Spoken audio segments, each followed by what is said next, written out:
Hi friends, ಎಲ್ಲರಿಗೂ ನಮಸ್ಕಾರ. ಬನ್ನಿ ಫ್ರೆಂಡ್ಸ್, ವಸುದೇವ ಕುಟುಂಬ ಸೀರಿಯಲಿನ ಇವತ್ತಿನ ಸಂಚಿಕೆಯಲ್ಲಿ ಏನಾಗ್ತಿದೆ ಅಂತ ನೋಡ್ಕೊಬರೋಣ. ಅದಕ್ಕೂ ಮುಂಚೆ ಯಾರೆಲ್ಲ ನನ್ನ ವಿಡಿಯೋ ನೋಡ್ತಾ ಇದ್ದೀರಾ ಫ್ರೆಂಡ್ಸ್, ಅವರೆಲ್ಲ ಪುಟ್ಟದೊಂದು ಲೈಕ್ ಮಾಡಿ ಹಾಗೆ ಫಾಲೋ ಮಾಡೋದನ್ನ ಮರಿಬೇಡಿ. ಬನ್ನಿ ಸ್ಟಾರ್ಟ್ ಮಾಡೋಣ. ಮೊದಲಿಗೆ ಫ್ರೆಂಡ್ಸ್, ಇಲ್ಲಿ ನಿತಿನ್ ವಂಶಿ ಹತ್ರ ಬಂದು ಹೇಳ್ತಾ ಇರ್ತಾನೆ, ಲೈಫ್ ಎಷ್ಟು ವಿಚಿತ್ರ ಅಲ್ವಾ ವಂಶಿ ಅಂತ ಅನ್ಬೇಕಾದ್ರೆ, ಲೈಫ್ ವಿಚಿತ್ರ, ಅದಕ್ಕೆನಲ್ಲೂ ಹುಡುಗಿರು ಇದ್ರಲ್ಲ ಇವರು ಸಿಕ್ಕಾಬಟ್ಟೆ ವಿಚಿತ್ರ. ಯಾಕೆ ಅಂತಂದ್ರೆ ದೇವಸ್ಥಾನಕ್ಕೆ ಹೋದ್ರ ಬಂದ್ರ ಹಾಗೆ ಕೈ ಮುಗಿದು ಎಲ್ಲಾದ್ರೂ ಬರೋದ್ ಬಿಟ್ಟು ಏನು ದೇವ್ರ ಹತ್ರ ಅಗ್ರಿಮೆಂಟ್ಗೆ ಸಹಿ ಮಾಡಿಸ್ಕೊಳ್ತಾರೆ, ಏನೋ ಅಪ್ಲಿಕೇಶನ್ ಆಗ್ತಾ ಇದ್ದಾರೆ ಅಂತ ಅಂದಾಗ, ಆ ರೀತಿ ಇದ್ದಿದ್ರೆ ಎಷ್ಟೋ ಚೆನ್ನಾಗಿತ್ತಿತ್ತು ಅಂತ ನಿತಿನ್ ಹೇಳ್ತಾ ಇರ್ತಾನೆ. ಈಗ ಒಬ್ಬ ಮನುಷ್ಯ ಒಂದು ಹಳ್ಳಿ ಮರಕ್ಕೆ ದಾರನ ಕಟ್ತಾ ಇರ್ಬೇಕಾದ್ರೆ ಈ ಕಡೆ ವಂಶಿ ಹತ್ರ ನಿತಿನ್ ಹೇಳ್ತಾ ಇರ್ತಾನೆ, ನೋಡು ಆ ಮನುಷ್ಯ ಅವನ ಆಸೆ ಈಡೇರುತ್ತಿಲ್ವೋ ಗೊತ್ತಿಲ್ಲ, ಆದ್ರೂ ಸಹ ನಂಬಿಕೆಯಿಂದ ದಾರನ ಕಟ್ತಾ ಇದ್ದೇನೆ ಅಂತ ಅಂದಾಗ, ಇದೇನೋ ನಿತಿನ್ ನೀನು ತುಂಬಾ ಫೀಲ್ ಮಾಡ್ಕೊಂಡು ಹೇಳ್ತಾ ಇದೀಯಾ, ನೀನೇನಾದ್ರೂ ಯಾವತ್ತಾದ್ರೂ ಈ ತರ ಮರಕ್ಕೆ ದಾರನ ಕಟ್ಟಿದ್ಯಾ, ಇಷ್ಟೊಂಥರ ಫೀಲ್ ಆಗಿದೆಯಾ ಅಂತ ವಂಶಿ ಕೇಳ್ತಾ ಇರ್ಬೇಕಾದ್ರೆ,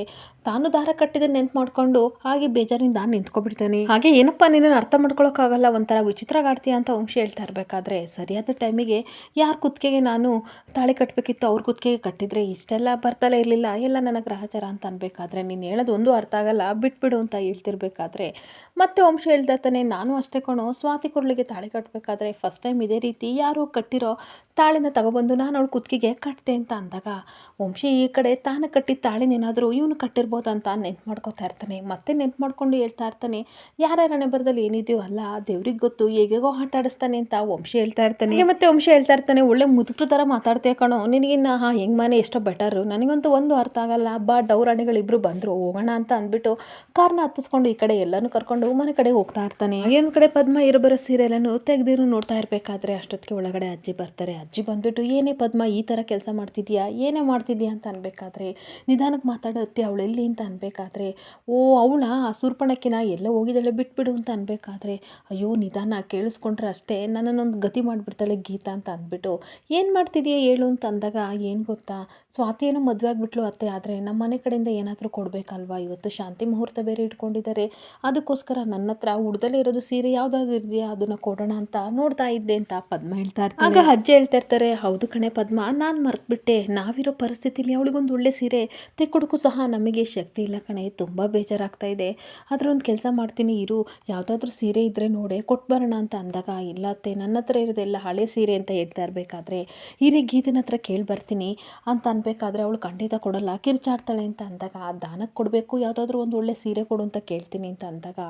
ಆಗಲೇ ನೋಡಿದ್ರೆ ಗೀತಾ ಇಲ್ಲ ಅಂತ ಬೈತಾ ಇದ್ರಿ ಅಂತ ಅಂದಾಗ, ಅವಾಗಿರಲಿಲ್ಲ ಕಣೆ ಇವಾಗ ಬಂದಿರ್ಬೋದು, ಇರು ಇಸ್ಕೊ ಬರ್ತೀನಿ ಅಂತ ಅಜ್ಜಿ ಗೀತನ ರೂಮ್ ಕಡೆ ಹೋಗ್ತಾ ಇರ್ತಾರೆ. ಹಾಗೆ ಅಜ್ಜಿ ರೂಮ್ ಕಡೆ ಬಂದು ನೋಡಿದ್ರೆ ಹೊರಗಡೆ ಈ ಕಡೆ ಗೀತಾ ನಿಂತಿರ್ತಾಳೆ. ಗೀತನ ನೋಡಿ ಒಂದು ಕ್ಷಣ ಅಜ್ಜಿಗೆ ಆಶ್ಚರ್ಯ ಆಗ್ತಾ ಇರುತ್ತೆ, ಜೊತೆಗೆ ಶಾಕು ಆಗ್ತಿರ್ಬೇಕಾದ್ರೆ ಅವಳು ಮಾತ್ರ ಸಿಕ್ಕಾಬಟ್ಟೆ ಕೋಪದಿಂದ ಅಜ್ಜಿನ ಗುರಾಯಿಸ್ತಾ ಇರ್ತಾಳೆ. ಹಾಗೆ ಅಜ್ಜಿ ಗುಣಗುಣ ಅಂತ ಬೈಕೊಂಡು ಬ್ರಹ್ಮ ರಾಕ್ಷಸಿ ಪದ್ಮ ಹೊರಗಡೆ ನಿಂತ್ಕೊಂಡು ಕೇಳ್ಕೊತಿದ್ದಾಳೆ ಕಣೆ ಅಂತ ಅನ್ಬೇಕಾದ್ರೆ, ಹೌದು ಹೌದು ನಿಮ್ಮ ಕಣ್ಣಿಗೆ ನಾನು ಬ್ರಹ್ಮ ರಾಕ್ಷಸಿ ಥರ ಕಾಣ್ತೀನಿ, ನಿನ್ನೆನೆ ವಾರ್ನ್ ಮಾಡಿದ್ದೆ ತಾನೆ ನೀವಿಬ್ಬರಿಗೂ ಆ ಮನೆ ಕಡೆ ಹೋಗ್ಬೇಡಿ ಅಂತ, ಅಂದ್ರೆ ನೀವೇನಕ್ಕೆ ಹೋಗಿದ್ರಿ ಅಂತ ಬೈತಾ ಇರ್ತಾಳೆ. ಹಾಗೆ ಏನಿಬ್ರು ಜೋರಾಗಿ ಏನೇನೋ ಮಾಡ್ತಾ ಇದ್ರಲ್ಲ, ಶಾಂತಿ ಮುಹೂರ್ತಕ್ಕೋಸ್ಕರ ಸೀರೆನ ಹುಡುಕ್ತಾ ಇದ್ದೀರಾ, ಏನು ಕೊಡಬೇಕು ಅಂತ ಡಿಸೈಡ್ ಮಾಡ್ಕೊಂಡಿದ್ದೀರಾ ಅಂತ ಅಂದಾಗ, ಪದ್ಮ ತುಂಬ ಬೇಜಾರಿಂದ, ಅವಳು ನನ್ನ ಮಗಳು ಕಣೆ, ಸೊ ಮದುವೆನೂ ಮುಗ್ದೋಯ್ತು, ಈ ಕಾರ್ಯಕ್ಕಾದ್ರೂ ಒಂದು ಸೀರೆ ಕೊಟ್ಟು ಚಿಕ್ಕ ಮುಹೂರ್ತನ ನಾನು ಮಾಡಬೇಕು, ಕಾರ್ಯಕ್ರಮನ ಮಾಡಬೇಕು ಅಂತ ಅಂದ್ಕೊಂಡಿದ್ದೀನಿ ಅಂತ ಅಂದಾಗ, ಸ್ವಾತಿ ಇವಾಗಮ್ಮ ದೊಡ್ಡ ಮನೆ ಸೊಸೆ ಆಯ್ತಾ, ನೀವು ಕೂಡ 500 ರೂಪಾಯಿ ಸೀರೆ ಎಲ್ಲ ಅವಳಿಗೆ ಬೇಕಾಗಿಲ್ಲ, ಅವಳು ತೊಗೊಳ್ಳೋದು ಇಲ್ಲ, ತುಂಬ ಬದಲಾಗಿದ್ದಾಳೆ ಅಂತ ಬೈತಾ ಇರ್ತಾಳೆ. ಹಾಗೆ ಈ ಥರ 500 ರೂಪಾಯಿ ಚೀಪ್ ಸ್ಯಾರಿ ತೊಗೊಂಡೋಗಿ ಮರ್ಯಾದೆನ ಕಳ್ಕೊ ಬರಬೇಡಿ ಅಂತ ಗೀತೆ ಹೇಳ್ತಿರ್ಬೇಕಾದ್ರೆ, ಮುಚ್ಚೆ ಬಾಯ ನೀನೇನು ಹೇಳ್ಕೊಂಡಿದ್ದೀಯಾ, ಅವ್ರು ಎಷ್ಟೇ ಶ್ರೀಮಂತರಾಗಿದ್ದರೂ ಸಹ ನಮಗೇನು ಗೌರವ ಕೊಡಬೇಕು ಅದನ್ನು ಕೊಟ್ಟೇ ಕೊಡ್ತಾರೆ, 500 ರೂಪಾಯಿ ಸೀರೆ ಎಲ್ಲ ಕಣೆ, 50 ರೂಪಾಯಿ ಬ್ಲೌಸ್ ಪೀಸ್ ತೊಗೊಂಡೋದ್ರು ಸಹ ನಮ್ಮ ಮರ್ಯಾದೆನ ಅವರು ಕಳೆಯಲ್ಲ, ಅಷ್ಟು ಬೆಲೆ ಕೊಡ್ತಾರೆ ಅಂತ ಹೇಳ್ತಿರ್ಬೇಕಾದ್ರೆ, ಅಜ್ಜಿ ಮನೆಯ ಮೇಲೆ ನಿಮಗೆ ತುಂಬ ನಂಬಿಕೆ ಅಲ್ವಾ, ಏನಾದರೂ ಮಾಡ್ಕೊಳ್ಳಿ, ಹೋಗಿ ಏನಾದರೂ ಮಾಡ್ಕೊಳ್ಳಿ, ನನಗೆ ಅದೆಲ್ಲ ಗೊತ್ತಿಲ್ಲ,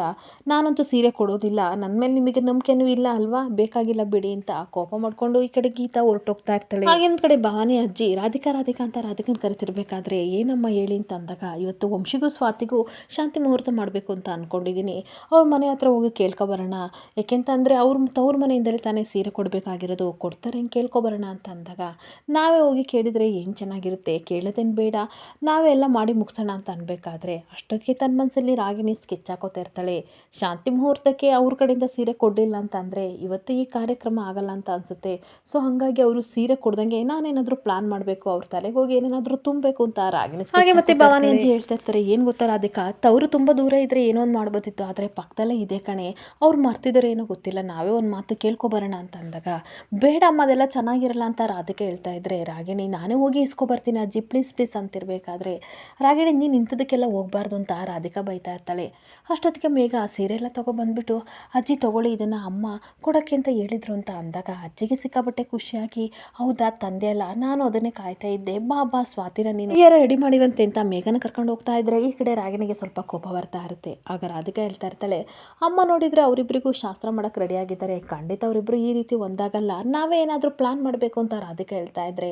ಹೌದತ್ತೆ ಖಂಡಿತ ನಾವೇ ಏನಾದರೂ ದೊಡ್ಡ ಪ್ಲಾನ್ ಮಾಡೋಣ ಅಂತ ರಾಗಿಣಿ ಹೇಳ್ತಾ ಇರ್ತಾಳೆ. ತನ್ನ ಮನಸ್ಸಲ್ಲಿ ರಾಗಿಣಿ ಮಾತಾಡ್ಕೋತಾ ಇರ್ತಾಳೆ, ಮಾಡಿ ಅತ್ತೆ ದೊಡ್ಡದಾಗೆ ಪ್ಲಾನ್ ಮಾಡಿ, ಆದರೆ ಅದನ್ನು ಯಾವ ರೀತಿ ಫ್ಲಾಪ್ ಮಾಡಬೇಕು ಹಾಗೆ ಹಾಳು ಮಾಡಬೇಕು ಅಂತ ನನಗೆ ತುಂಬ ಚೆನ್ನಾಗಿ ಗೊತ್ತು ಅಂತ ಒಳ್ಳೊಳಗೆ ನಗಾಡ್ತಾ ಇರ್ತಾಳೆ.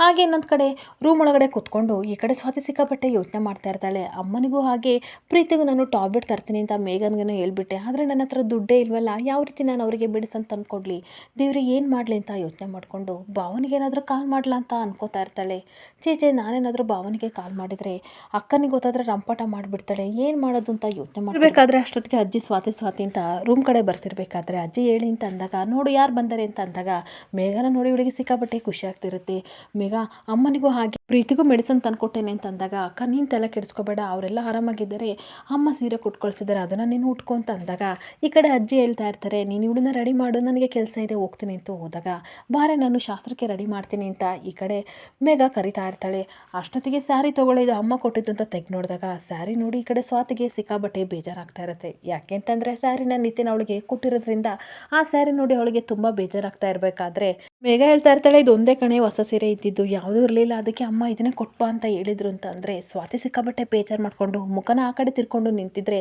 ತನ್ನ ಮನಸ್ಸಲ್ಲಿ ಮೇಘ ಯೋಚನೆ ಮಾಡ್ತಾ ಇರ್ತಾಳೆ, ನಿನಗೆ ಶಾಕ್ ಆಗಲಿ ಅಂತಲೇ ಕಣೆ ಈ ಸೀರೆನ ನಾನು ತಗೊಬಂದಿದ್ದು, ಯಾಕೆ ಅಂತಂದರೆ ಇದು ನಿತಿನ್ ಅವರು ಕೊಟ್ಟಿದ್ದು, ನೀನು ಇದನ್ನು ಖಂಡಿತ ಉಡಲ್ಲ, ನೀನು ಉಡ್ದಲ್ಲೇ ಇದನ್ನು ನನಗೆ ಕೊಡಬೇಕು, ಅದೇ ನನಗೆ ಬೇಕಾಗಿರೋದು, ಅದಕ್ಕೋಸ್ಕರ ನಾನು ಈ ಸೀರೆನ ನಿನಗೆ ಅಂತ ತನ್ನ ಮನಸ್ಸಲ್ಲಿ ಹೇಳ್ಕೊತಿರ್ಬೇಕಾದ್ರೆ ಈ ಸೀರೆ ನಾನು ಉಟ್ಕೊಳ್ಳಲ್ಲ ಅಂತ ಸ್ವಾತಿ ಆಟ ಮಾಡ್ತಾ ಇರ್ತಾಳೆ. ಯಾಕೆ ಇದು ಒಂದೇ ಕಣೆ ಸೀರೆ ಇದ್ದಿದ್ದು, ಅದಕ್ಕೋಸ್ಕರ ತಂದೆ ಅಮ್ಮ ಕೊಟ್ಟರು ಅಂತ ಅನ್ಬೇಕಾದ್ರೆ ಬೇಡ ಈ ಸ್ಯಾರಿ ಯಾರು ಕೊಟ್ಟರು ಅಂತ ನಿನಗೂ ಸಹ ತುಂಬ ಚೆನ್ನಾಗಿ ಗೊತ್ತು, ಅವರಿಗೀಗ ನನ್ನ ಜೀವನದಲ್ಲಿ ಪ್ರವೇಶ ಆಗೋಕ್ಕೆ ಅವಕಾಶ ಇಲ್ಲ, ಹಾಗೆ ಅವ್ರನ್ನ ನಾನು ಮರಿಬೇಕಂತ ಡಿಸೈಡ್ ಮಾಡಿದ್ದೀನಿ, ದಯವಿಟ್ಟು ಈ ಸ್ಯಾರಿನ ಇಲ್ಲಾದರೂ ಎಸ್ಬಿಟ್ಟು ಅಮ್ಮನಿಗೆ ಕೊಟ್ಟೆ ಅಂತ ಹೇಳಿ ಪ್ಲೀಸ್ ಅಂತ ರಿಕ್ವೆಸ್ಟ್ ಮಾಡ್ಕೊತಿರ್ಬೇಕಾದ್ರೆ ಈ ಕಡೆ ಒಳಗೆ ಮೇಘ ಸಿಕ್ಕಾಪಟ್ಟೆ ಖುಷಿ ಪಡ್ತಾ ಇರ್ತಾಳೆ. ಸರಿ ಕಣೆ ಈ ವಿಷಯದಲ್ಲಿ ನಾನು ನಿನಗೆ ಒತ್ತಾಯ ಮಾಡಲ್ಲ, ನೀನು ಹೇಳ್ದಂಗೆ ಮಾಡ್ತೀನಿ ಅಂತ ಹೇಳ್ತಾ ಇರ್ತಾಳೆ. ಹಾಗೆ ಮತ್ತೆ ಸರಿ ಕಣೆ ಅಂತ ಹೋಗ್ತಾ ಇರಬೇಕಾದ್ರೆ ಮತ್ತೆ ಈ ಕಡೆ ಮೇಘ ಯೋಚನೆ ಮಾಡ್ತಾ ಇರ್ತಾಳೆ, ಹಾಗಾದರೆ ಖಂಡಿತ ಸ್ವಾತಿ ಮನಸ್ಸಲ್ಲಿ ಈ ಕಡೆ ನಿತಿನ್ ಇಲ್ಲ ಅಂತ ನನಗೆ ತುಂಬ ಕ್ಲಾರಿಟಿ ಸಿಕ್ಕಿದೆ, ನನಗೂ ಇದೇ ತಾನೇ ಬೇಕಾಗಿದ್ದು ಅಂತ ತುಂಬ ಖುಷಿಯಿಂದ ಸ್ಯಾರಿ ತಗೊಂಡು ಹೋಗ್ತಾ ಇದ್ರೆ ಇನ್ನೊಂದು ಕಡೆ ರಾಗಿಣಿ ಏನು ಪ್ಲಾನ್ ಮಾಡ್ಬೋದು ಅತ್ತೆ ಹಾಗೆ ಅದನ್ನು ನಾನು ಯಾವ ರೀತಿ ಹಾಳು ಮಾಡ್ಬೋದು ಅಂತ ಯೋಚನೆ ಮಾಡ್ತಾ ಇರ್ತಾಳೆ. ಸ್ವಾತಿಗೆ ಫಸ್ಟ್ ನೈಟ್ ಆಗೋದಂತೂ ತಡೆಯೋಕ್ಕಾಗಲಿಲ್ಲ, ಜೊತೆಗೆ ಅವ್ರ ತವ್ರ ಮನೆಯಿಂದ ಸೀರೆ ಕೊಡೋದನ್ನು ತಪ್ಸೋಕ್ಕೂ ಆಗಲಿಲ್ಲ. ಪರವಾಗಿಲ್ಲ 100 ಸಲ ಸಹ ಸೋತ್ರು ಈ ರಾಗಿಣಿ ಮಾತ್ರ ಖಂಡಿತ ಆಟನ ಬಿಡಲ್ಲ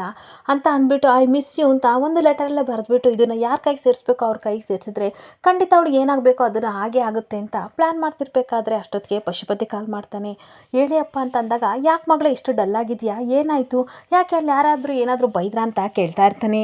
ಹಾಗೆ ಪಶುಪತಿ ಹೇಳ್ತಾ ಇರ್ತಾನೆ, ಅವರಿಬ್ಬರ ಮೇಲೆ ಕಣ್ಣಿಟ್ಟಿರು, ಸ್ವಾತಿ ಮತ್ತು ನಿತಿನ್ ಮೇಲೆ ಕಣ್ಣಿಟ್ಟಿರು, ಅವರಿಬ್ಬರು ಏನು ಬೇಕಾದರೂ ಪ್ಲ್ಯಾನ್ ಮಾಡ್ತಾರೆ ಅಂತ ಅಂದಾಗ ಅಯ್ಯೋ ಅಪ್ಪ ಅವರಿಬ್ಬರು ನೆಮ್ಮದಿ ಆಗೋಕ್ಕೆ ನಾನೆಲ್ಲಿ ಬಿಡ್ತೀನಿ, ಒಂದು ಒಳ್ಳೆ ಪ್ಲ್ಯಾನ್ ಮಾಡಿದ್ದೀನಿ ಅದನ್ನು ನೋಡಿ ಯಾವ ರೀತಿ ಎಕ್ಸಿಕ್ಯೂಟ್ ಮಾಡ್ತೀನಿ ಅಂತ ಅಂದಾಗ ಗುಡ್ ಮಗಳೇ ಗುಡ್, ಇದೇ ರೀತಿ ಕಂಟಿನ್ಯೂ ಮಾಡು, ಸರಿ ಮಗಳೇ ಗುಡ್ ನೈಟ್ ಅಂತ ಹೇಳಿ ಪಶುಪತಿ ಫೋನ್ ಇಟ್ಟಾಗ ಇವಳು ಐ ಮಿಸ್ ಯು ಅಂತ ಲೆಟರಲ್ಲಿ ಬರೆದು ಏನೋ ಒಂದು ಪ್ಲ್ಯಾನ್ನ ಎಕ್ಸಿಕ್ಯೂಟ್ ಮಾಡೋಕ್ಕೆ ರೆಡಿಯಾಗಿರ್ತಾಳೆ. ಇನ್ನೊಂದು ಕಡೆ ಈ ಕಡೆ ಮೇಘ ಸ್ಯಾರಿನ ತೊಗೊಂಡು ಹೋಗ್ತಾ ಇರಬೇಕಾದ್ರೆ ಅದೇ ಸಮಯಕ್ಕೆ ನಿತಿನು ಸಹ ಬರ್ತಾನೆ. ನಿತಿನ ನೋಡಿ ಹಾಗೆ ನಿಂತ್ಕೊಂಡಿರ್ಬೇಕಾದ್ರೆ ಅಜ್ಜಿ ಬಂದುಬಿಟ್ಟು ಯಾಕಮ್ಮ ಮೇಘ ವಾಪಸ್ ಸೀರೆ ತಗೊಂಡು ಹೋಗ್ತಿದ್ಯಾ, ಯಾಕೆ ನೀನು ಸ್ವಾತಿಗೆ ಉಡಿಸ್ಲಿಲ್ವಾ ಅಂತಂದಿದ್ದಕ್ಕೆ ಈ ಸೀರೆ ಬೇಡವಂತೆ ಅವಳಿಗೆ ಇಷ್ಟ ಇಲ್ವಂತೆ ಅಂತ ಅಂದಾಗ ಏನಕ್ಕೆ ಇಷ್ಟ ಇಲ್ಲ ಅಂತ ಕೇಳ್ತಿರ್ಬೇಕಾದ್ರೆ ಯಾಕೋ ಗೊತ್ತಿಲ್ಲ ಅಜ್ಜಿ, ನಾನು ಪ್ರಶ್ನೆ ಮಾಡಿ ಕೇಳಿದ್ಕೆ ಈ ಸೀರೆನ ತಗೊಂಡು ತಿಪ್ಪೆಗೆಸಿ ಅಂತ ಹೇಳಿದ್ಲು, ಅದಕ್ಕೆ ಸುಮ್ಮನೆ ಯಾಕೆ ಬೇಜಾರು ಮಾಡೋದು ಅಂತ ತಗೊಂಡು ಹೋಗ್ತಿದ್ದೀನಿ ಅಂತ ಮೇಘ ಹೇಳ್ತಿರ್ಬೇಕಾದ್ರೆ ಸರಿ ನಮ್ಮ ಅವಳಿಗೆ ಇಷ್ಟ ಇಲ್ಲ ಅಂತಂದರೆ ಕೊಡಬೇಡ, ಸರಿ ನಾನು ಅವಳಿಗೆ ಬೇರೆ ಸೀರೆ ಕೊಡಿಸ್ತೀನಿ ಅಂತ ಅಂದಾಗ ಈ ನಿತಿನ್ಗಂತೂ ಸಿಕ್ಕಾಬಟ್ಟೆ ಬೇಜಾರಾಗಿ ಹಾಗೆ ನಿಂತ್ಕೊಬಿಡ್ತಾನೆ. ಹಾಗೆ ಒಂದು ಕಡೆ ರಾಧಿಕಾ ಒಂದು ಗ್ಲಾಸಲ್ಲಿ ಹಾಲನ್ನ ತೊಗೊಬಂದು ಯೋಚನೆ ಮಾಡ್ತಾ ಇರ್ತಾಳೆ, ಈ ವಂಶಿನ ಸ್ವಾತಿನ ಇಷ್ಟಪಟ್ಟು ಮದುವೆ ಆಗಿಲ್ಲ ಅಂತ ಅಂದಮೇಲೆ ಖಂಡಿತ ಇವತ್ತು ಅವರಿಬ್ಬರು ಶಾಸ್ತ್ರನ ಮಾಡ್ಕೊಳ್ಳಲ್ಲ, ಆದರೆ ಅವರಿಬ್ಬರು ಮಾಡ್ಕೊಳ್ಳಿಲ್ಲ ಅಂತಂದರೆ ನನ್ನ ಮಗನಿಗೆ ಕಷ್ಟ ಆಗುತ್ತೆ, ಆಮೇಲೆ ಸ್ವಾತಿ ನಿತಿನೂ ಒಂದಾಗೋ ಚಾನ್ಸ್ ಇದೆ, ಆ ರೀತಿ ಆಗಬಾರ್ದು ಅಂತ ಅಂದ್ಬಿಟ್ಟು ಒಂದು ಮೆಡಿಸಿನ್ನ ತಂದು ಹಾಲೊಳಗಡೆ ಮಿಕ್ಸ್ ಮಾಡ್ತಾ ಇರ್ತಾಳೆ. ಮಿಕ್ಸ್ ಮಾಡಿ ಹೇಳ್ತಾ ಇರ್ತಾಳೆ, ಅವರಿಬ್ಬರಿಗೂ ಇಷ್ಟ ಇಲ್ಲ ಅಂತಂದ್ರು ಈ ಹಾಲೇ ಒಂದಾಗೋ ರೀತಿ ಮಾಡುತ್ತೆ, ನಾನು ಆರಾಮಾಗಿ ನೆಮ್ಮದಿಯಾಗಿ ನಿದ್ದೆ ಮಾಡ್ಬೋದು ಅಂತ ಹಾಲಲ್ಲಿ ಮೆಡಿಸಿನ್ನ ಮಿಕ್ಸ್ ಮಾಡಿಕೊಂಡು ಸ್ವಾತಿ ಕಡೆ ಕೊಡೋಕ್ಕೆ ಅಂತ ಹೋಗ್ತಾ ಇರ್ತಾಳೆ. ಹಾಗೆ ಇನ್ನೊಂದು ಕಡೆ ಮೇಘ ತಾನು ಇಷ್ಟಪಟ್ಟ ಸೀರೆ ನನಗೆ ಸಿಗ್ತಲ್ವ ಅಂತ ತಂದ್ಬಿಟ್ಟು ಎಲ್ಲರಿಗೂ ಕಾಣ್ದಂಗೆ ಡ್ರಾನಲ್ಲಿ ಬಚ್ಚಿಟ್ಟು ಬರ್ತಿರ್ಬೇಕಾದ್ರೆ ಇರಬೇಕಾದ್ರೆ ನಿಂತ್ಕೊಳ್ಳೋ ಮೇಘ ಅಂತ ಈ ಕಡೆ ಗೀತಾ ಕರೆದಾಗ ಏನಕ್ಕ ಅಂತ ಅಂದಾಗ ಸಿಕ್ಕಾಬಟ್ಟೆ ಕೋಪ ಮಾಡ್ಕೊಂಡು ಕೆನ್ನೆ ಹೊಡಿತಿದ್ದಾಗ ಯಾಕಕ್ಕ ಈ ರೀತಿ ಹೊಡಿತಿದ್ಯಾ ಅಂತ ಅಳ್ತಾ ಇರ್ತಾಳೆ. ಹಾಗೆ ಸಿಕ್ಕಾಬಟ್ಟೆ ಹೊಡಿತಾ ಇರಬೇಕಾದ್ರೆ ಏನಾಯ್ತು ಅಂತ ಕುಮಾರ, ಪದ್ಮ ಹಾಗೆ ಅಜ್ಜಿ ಎಲ್ಲರೂ ಬಂದ್ಬಿಟ್ಟು ಯಾಕೆ ಹೊಡಿತಿದ್ದೆ ಈ ರೀತಿ ಅಂತ ಕೇಳಬೇಕಾದ್ರೆ ಮಾನ ಮರ್ಯಾದೆ ತೆಗಿಬೇಕು ಅಂತಲೇ ಅವ್ರ ಮನೆಗೆ ಹೋಗಿ ಬಂದಿದ್ದಾಳೆ, ಅಷ್ಟಕ್ಕೆ ಇವಳು ಯಾಕೆ ಹೋಗಿದ್ಲು ಹೇಳಿ ಅಂತ ಅನ್ಬೇಕಾದ್ರೆ ಅಜ್ಜಿನೂ ಮತ್ತೆ ಅಮ್ಮನೂ ಮಾತಾಡ್ಕೊತಿದ್ರು. ಸ್ವಾತಿಗೆ ಇವತ್ತು ಶಾಸ್ತ್ರ ಇದೆ, ಸೀರೆ ಕೊಡಬೇಕು ಅಂತ ತುಂಬ ಬೇಜಾರು ಮಾಡ್ಕೊಂಡಿದ್ರು, ಅದಕ್ಕೋಸ್ಕರ ಒಂದು ಸೀರೆ ಕೊಡೋಣ ಅಂತ ಹೋಗಿದ್ದೆ ಅಷ್ಟೇ ಅಂತ ಅಂದಾಗ ಓ ಹೌದಾ, ಅದಕ್ಕೋಸ್ಕರನೇ ಹೋಗಿದ್ಯಾ, ಹಾಗಾದರೆ ನಾನು ಮಾತಿಲ್ಲಿ ಯಾರಿಗೂ ಬೆಲೆ ಇಲ್ಲ ಅಲ್ವಾ, ನಾನು ಮಾತ್ರ ಇಲ್ಲಿ ಬಡ್ಕೋತಾ ಇರ್ತೀನಿ, ಆದರೆ ನೀವು ಮಾತ್ರ ತಲೆನೇ ಕೆಡಿಸ್ಕೊಳ್ಳಲ್ಲ. ನಾನು ಆ ಸ್ವಾತಿ ಥರ ಎಲ್ಲರೂ ದೂರ ಹೋಗಿದ್ರೆ ಚೆನ್ನಾಗಿರ್ತಿತ್ತು, ಆದರೆ ಏನು ಮಾಡಲಿ, ಸ್ವಾತಿ ಥರ ಸ್ವಾತಿ ಬುದ್ಧಿ ನನಗಿಲ್ಲ ಅಂತ ಕೂಗಾಡ್ತಾ ಇರ್ತಾಳೆ. ಹೌದು, ಅಷ್ಟಕ್ಕೂ ಸೀರೆ ತಗೊಂಡು ಹೋಗಿದ್ಯಲ್ಲ, ಏನಕ್ಕೆ ವಾಪಸ್ ತೊಗೊಬಂದೆ ಅಂತ ಈ ಕಡೆ ಗೀತಾ ಕೇಳ್ತಾ ಇರಬೇಕಾದ್ರೆ ಎಲ್ಲರಿಗೂ ಶಾಕ್ ಆಗ್ತಿರುತ್ತೆ. ಇನ್ನು ಸೀರೆ ವಾಪಸ್ ಏನಕ್ಕೆ ತಂದೆ ಅಂತ ಮನೆಯವರೆಲ್ಲೂ ಕೇಳ್ತಾ ಇರಬೇಕು. ಪದ್ಮ ಹೇಳ್ತಾ ಇರ್ತಾಳೆ, ಹಾಗಾದರೆ ಸೀರೆ ಇಲ್ಲಿ ಅಂತ ಅಂದಾಗ ಯಾರಿಗೂ ಗೊತ್ತಾಗಬಾರ್ದು ಅಂತ ಕದ್ದು ಮುಚ್ಚಿ ಬಾಕ್ಲ ಹತ್ರ ಇಟ್ಟು ಬಂದಾಳೆ, ಹೋಗಿ ತಗೊಬಂದ್ಗ ಅಂತ ಬೈತಿರ್ಬೇಕಾದ್ರೆ ಈ ಕಡೆ ಮೇಘ ಸೀರೆನ ತಗೊಬರ್ತಾ ಇರ್ತಾಳೆ. ಹಾಗೇನೊಂದು ಕಡೆ ವಂಶಿ ಸ್ವಾತಿಗೆ ಕಾಲ್ ಮಾಡ್ತಿರ್ಬೇಕಾದ್ರೆ ಒಂದೇ ಮನೇಲಿದ್ದು ಏನಕ್ಕೆ ಫೋನ್ ಮಾಡ್ತಿದ್ದೀರಾ, ಡೈರೆಕ್ಟಾಗಿ ಬಂದು ಮಾತಾಡ್ಬೋದಲ್ವಾ ಅಂತ ಅಂದಾಗ ಅದೆಲ್ಲ ಪ್ರಾಬ್ಲಮ್ಮು, ಇವತ್ತು ಅಜ್ಜಿ ತಾತ ಸೇರಿಕೊಂಡು ನಮ್ಮಿಬ್ಬರಿಗೂ ಫಸ್ಟ್ ನೈಟ್ ಮಾಡಬೇಕು ಅಂತ ರೆಡಿ ಆಗಿದ್ದಾರೆ, ಹೀಗೆ ಏನಾದರೂ ಮಾಡಿಬಿಟ್ಟು ನೀನು ಹುಷಾರಿಲ್ಲ ಅಂತ ಸುಳ್ಳು ಹೇಳಿ ಇದನ್ನು ಕ್ಯಾನ್ಸಲ್ ಮಾಡು ಅಂತ ಹೇಳ್ತಾ ಇರ್ತಾನೆ. ಆಗ ಸ್ವಾತಿ ಹೇಳ್ತಾ ಇರ್ತಾಳೆ, ನಾನೇ ಕ್ಯಾನ್ಸಲ್ ಮಾಡಲಿ ಅಂತ ಹೇಳಿ ನಿಮ್ಮ ಅಜ್ಜಿ ತಾತ ತಾನೇ ರೆಡಿ ಮಾಡಿರೋದು, ನೀವೇ ಹೇಳ್ರಿ ಕ್ಯಾನ್ಸಲ್ ಮಾಡೋಕ್ಕೆ ಅಂತ ವಾದ ಮಾಡ್ತಿರ್ಬೇಕಾದ್ರೆ ನನಗೆ ಅದೆಲ್ಲ ಗೊತ್ತಿಲ್ಲ, ಇವತ್ತೇನಾದರೂ ಫಸ್ಟ್ ನೈಟ್ ಆದರೆ ನನ್ನ ಜೊತೆ ನೀನು ಇರಬೇಕಾಗುತ್ತೆ, ಅದು ನನ್ನ ರೂಮ್ನ ನಿನ್ನ ಜೊತೆ ಶೇರ್ ಮಾಡ್ಕೊಳ್ಳೋಕ್ಕೆ ನನಗಿಷ್ಟ ಇಲ್ಲ, ನನ್ನ ಮಾತನ್ನ ಕೇಳು ಅಂತ ಈ ಕಡೆ ವಂಶಿ ಬೈತಾ. ಹಾಗೆ ಮತ್ತೆ ಸ್ವಾತಿ ಹೇಳ್ತಾ ಇರ್ತಾಳೆ, ಏನೋ ಸೊಂಟ ಉಳ್ಕಿದೆ, ಅಲ್ಲಿ ನೋವು ಇಲ್ಲಿ ನೋವು ಅಂತ ಏನೋ ಒಂದು ಹೇಳಿ ನೀವು ಮ್ಯಾನೇಜ್ ಮಾಡಿ ಅಂತ ಅಂದಾಗ ನಾನೇನೋ ಮುಂದಕ್ಕೆ ಹಾಕಿಸ್ತೀನಿ, ಆದರೆ ಮುಂದೆ ಪ್ರಾಬ್ಲಮ್ ಆದರೆ ನೀನೇ ಅನುಭವಿಸ್ಬೇಕು ಅಂತ ಅಂದಾಗ ನನಗೆ ಅದೆಲ್ಲ ಗೊತ್ತಿಲ್ಲ, ಏನು ಬೇಕಾದರೂ ಮಾಡಿ ನಾನೇನು ಮಾತಾಡಲ್ಲ ಅಂತ ಅಂದಾಗ ಹಾಗಾದರೆ ಫಸ್ಟ್ ನೈಟ್ ಮಾಡ್ಕೊಳ್ಳೋಕ್ಕೆ ನಿನಗಿಷ್ಟನ ಅಂತ ಅಂದಾಗ ಏನು ವಂಶಿಯವರೇ ಈ ರೀತಿ ಮಾತಾಡ್ತಿದ್ದೀರಾ, ಆ ಲಿಮಿಟ್ನ ಕ್ರಾಸ್ ಮಾಡ್ತಿದ್ದೀರಾ, ಫೋನ್ ಇಡಿ ಅಂತ ಸ್ವಾತಿ ಕಟ್ ಮಾಡ್ತಾಳೆ. ಇವನಿಗೆ ಸತ್ರ ಕೊಡೋ ತಲೆ ಮೇಲೆ ತಿಗ್ಲ ಸುಬ್ಬ ಕೂತ್ಕೋತಾನೆ ಅಂತ ಬೈಕೊಂಡು ಸ್ವಾತಿ ಹೋಗ್ತಾ ಇರಬೇಕಾದ್ರೆ ಇನ್ನೊಂದು ಕಡೆ ಸೀರೆನ ತೊಗೊಬಂದ್ಬಿಟ್ಟು ಮೇಘ ಮನೆಯವ್ರಿಗೆಲ್ಲರಿಗೂ ತೋರಿಸ್ತಾ ಇದ್ರೆ ಎಲ್ಲರಿಗೂ ಶಾಕ್ ಆಗ್ತಾ ಇರುತ್ತೆ. ಅದು ಅಮ್ಮ ಅಂತ ಹೇಳ್ತಿರ್ಬೇಕಾದ್ರೆ ನೀನೇನು ಹೇಳ್ಬೇಡ, ನನಗೆ ತುಂಬ ಚೆನ್ನಾಗಿ ಗೊತ್ತಾಯ್ತು ಅಂತ ಗೀತಾ ಹೇಳ್ತಾ ಇರ್ತಾಳೆ. ಇಂಥ ಚೀಪ್ ಸ್ಯಾರಿ ನಾವು ಉಟ್ಕೊಳ್ಳಲ್ಲ ಅಂತ ಹೇಳಿರ್ತಾಳೆ, ಅದಕ್ಕೆ ವಾಪಸ್ ತಂದಿದ್ದೀಯಲ್ವಾ, ನಾನು ಅವತ್ತೇ ಹೇಳಿದೆ ಅವಳು ಮದುವೆ ಆದಮೇಲೆ ತುಂಬ ಶ್ರೀಮಂತ ಆಗಿದ್ದಾಳೆ, ಇದೆಲ್ಲ ಅವಳಿಗೆ ಇಷ್ಟ ಆಗಲ್ಲ ಅಂತ ಅಂದರು, ನೀವು ನನ್ನ ಮಾತು ಕೇಳಲಿಲ್ಲ ಅಂತ ಅನ್ಬೇಕಾದ್ರೆ ಈ ಕಡೆ ಕಣ್ಣೀರು ಹಾಕೊಂಡು ಪದ್ಮ ಕೇಳ್ತಾ ಇರ್ತಾಳೆ. ಅವಳು ಹೇಳ್ತಾ ಇರೋದು ನಿಜ. ಮೇಘ ತಲೆ ಅಲ್ಲಾಡಿಸ್ತಿರ್ಬೇಕಾದ್ರೆ ಎಲ್ಲರಿಗೂ ಶಾಕ್ ಆಗುತ್ತೆ. ಇಷ್ಟು ಬೇಗ ನಮ್ಮ ಸ್ವಾತಿ ಬದಲಾಗ್ತಾಳೆ ಅಂತ ನಾನು ಅನ್ಕೊಂಡಿರಲಿಲ್ಲ, ದುಡ್ಡಿನಲ್ಲಿ ನಮ್ಮನ್ನೆಲ್ಲ ಆಳಿತಾಳೆ ಅಂತ ಅನ್ಕೊಂಡಿರಲಿಲ್ಲ ಅತ್ತೆ ಅಂತ ಪದ್ಮ ಕಣ್ಣೀರು ಹಾಕ್ತಾ ಇರ್ತಾಳೆ. ಇಲ್ಲಿಗೆ ಸಂಚಿಕೆ ಎಂಡ್ ಆಗ್ತಿದೆ. ಈ ವಿಡಿಯೋ ಇಷ್ಟ ಆದರೆ ಪುಟ್ಟದೊಂದು ಲೈಕ್ ಮಾಡಿ, ಫಾಲೋ ಮಾಡಿ. Thank you.